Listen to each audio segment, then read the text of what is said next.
And we were afraid that Tysto was working up in a corner and everything. But he knew better than that. And we had so much fun planning. And we'd have meetings and we'd have all these grand ideas. And one day we decided we were going to have, what do they call it when you have lobsters and corn and clams? Clam bake. Thank you, clam bake. But first we were going to open it for the public to raise money. And then we said, well, we're going to have a practice one first. So we had a practice one. Oh, it was great. Oh, we loved it. It was right out there in the field.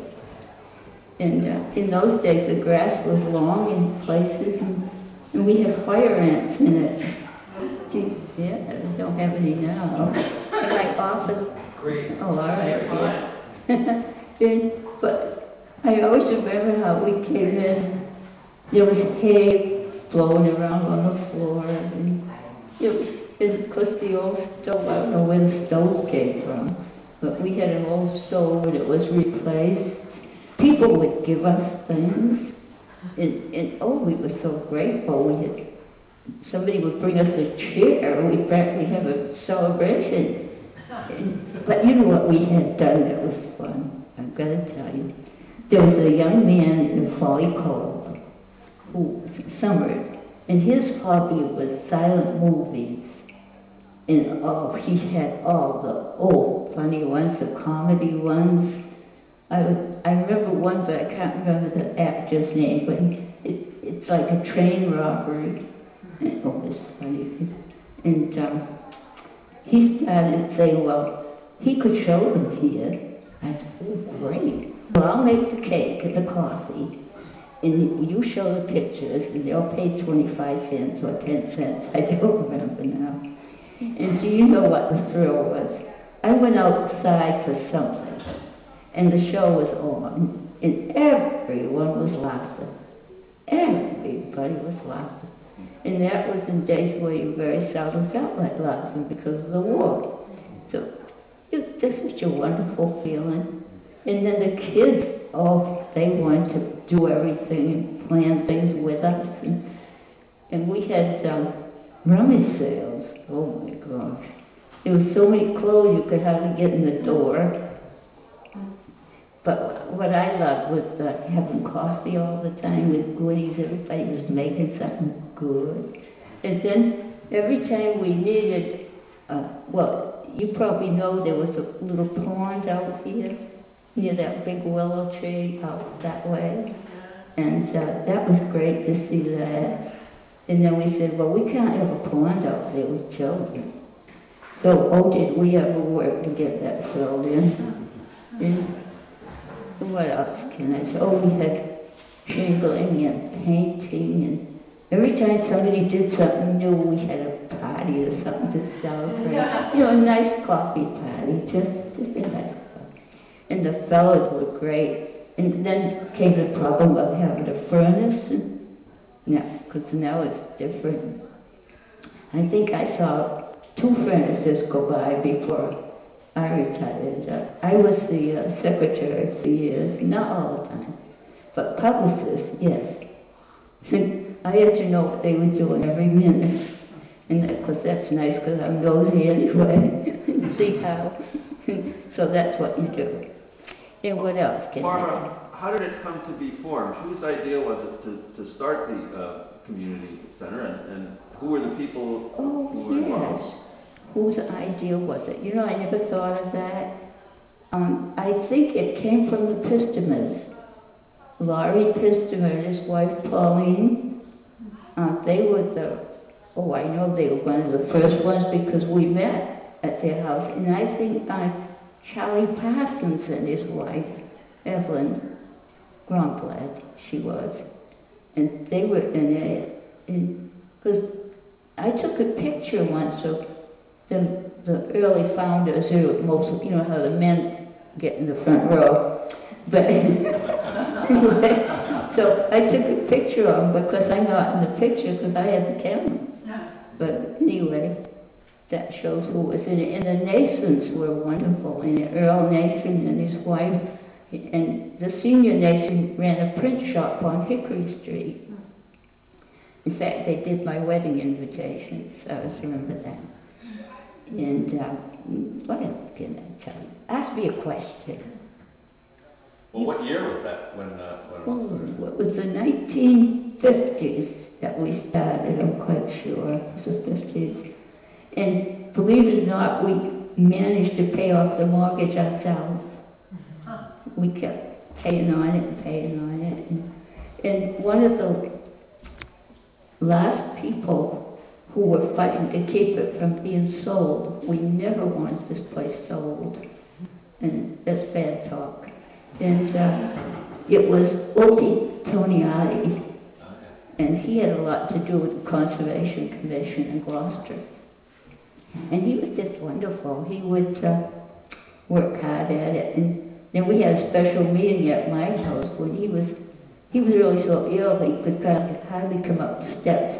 I lived in the woods up High Street, way up, beyond where that nice young man lives. I just talked to him.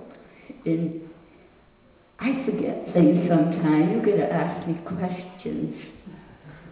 But we had concerts here. We had band playing concerts, and sometimes they sat up front and played. And it was just like the old days when they had the finished band and they played in front of Wayne Hall. I remember those days. I was just a kid. We lived near there. Because you see, I've always been in Lanesville, except when I'm in Bayview.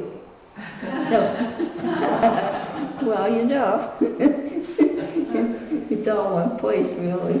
In fact, I used to report the news for Bayview, and until John Martin gave it up. He was a principal for Lane School at one time. And finally he gave up the news. Well, his wife really wrote it. She was pretty good at it. And they gave it up, so they gave it back to me. Otherwise, I was doing the Bayview news living in Lanesville. I knew all the people.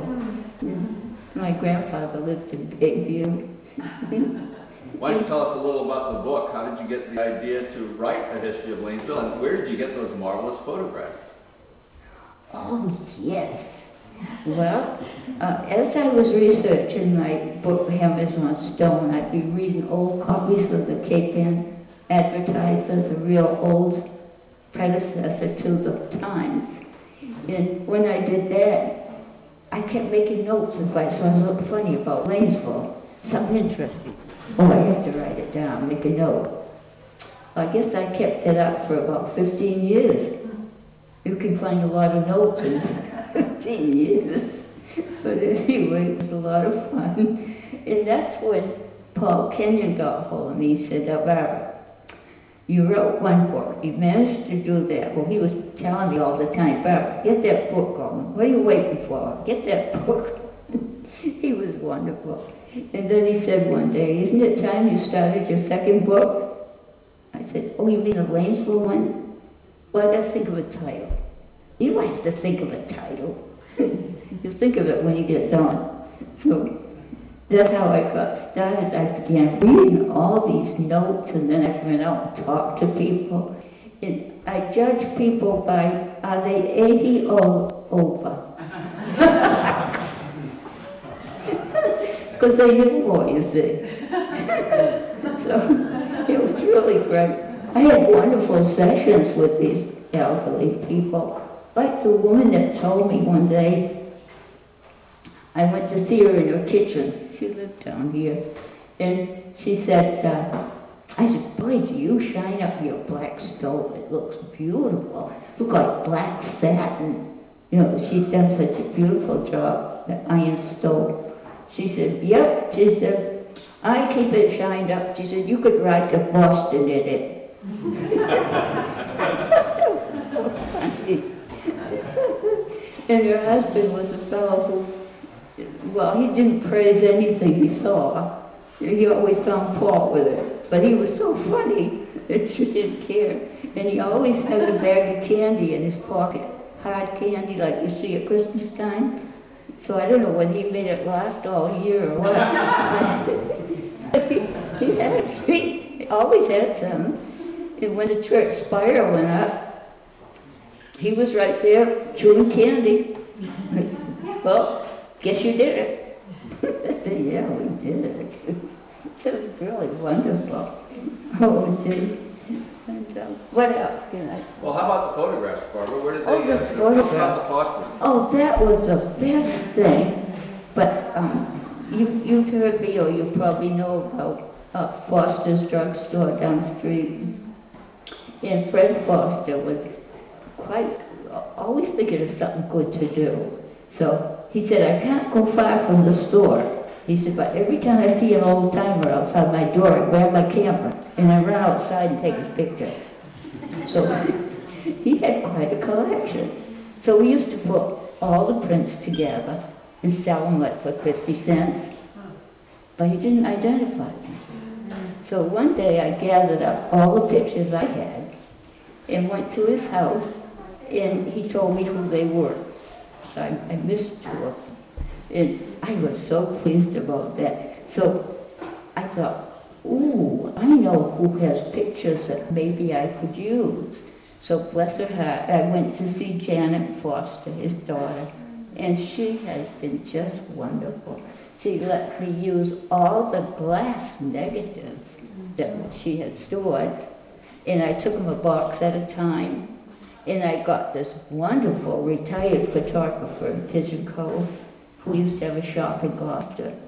His name was Harold Adams. And he would do all the printing for me. And he printed 2 5x7s, they were contact prints, of all those negatives. And we had box after box after box. You should see my file home because I had duplicates. The drawer is that long and it's solid. Because I returned the negatives and you don't keep those.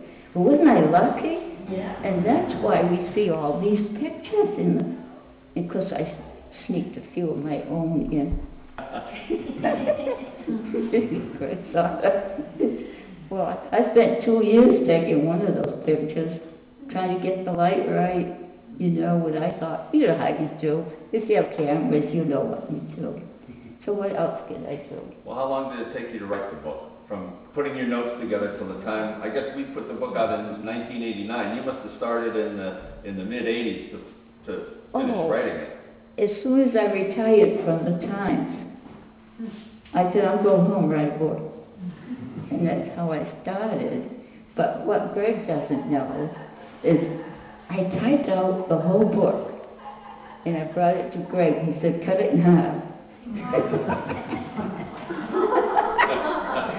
And you know, he was right. And I was so glad, but I had to arrange all the chapters on my big dining room table. And I practically put a sign on the door. You can come in if you bring food, otherwise don't talk. Oh, I had a wonderful time. I got it back to you, didn't I? It was marvelous. It was a beautiful manuscript. But you know, he was so good at editing. He's great. He put a little sticker on the pages and tell me what's wrong with this or do this. Nobody ever did that to me before. He's wonderful. So what else can I tell you? So we all made clam chowder here, and we had chowder parties. And somebody would make rolls, and of course we had to have dessert, and that was usually apple pie. So blueberry pie. We even sold blueberries at one time. Everybody went out and picked, and then we sold them. We thought anything that would sell, we did. And it was just great. And every time we refinished anything here, you remember how it had little windows up top? And the day they put curtains up the windows, oh, that was something. That really was. Well, we celebrated that too. And the kids would be so happy too. That's what we loved.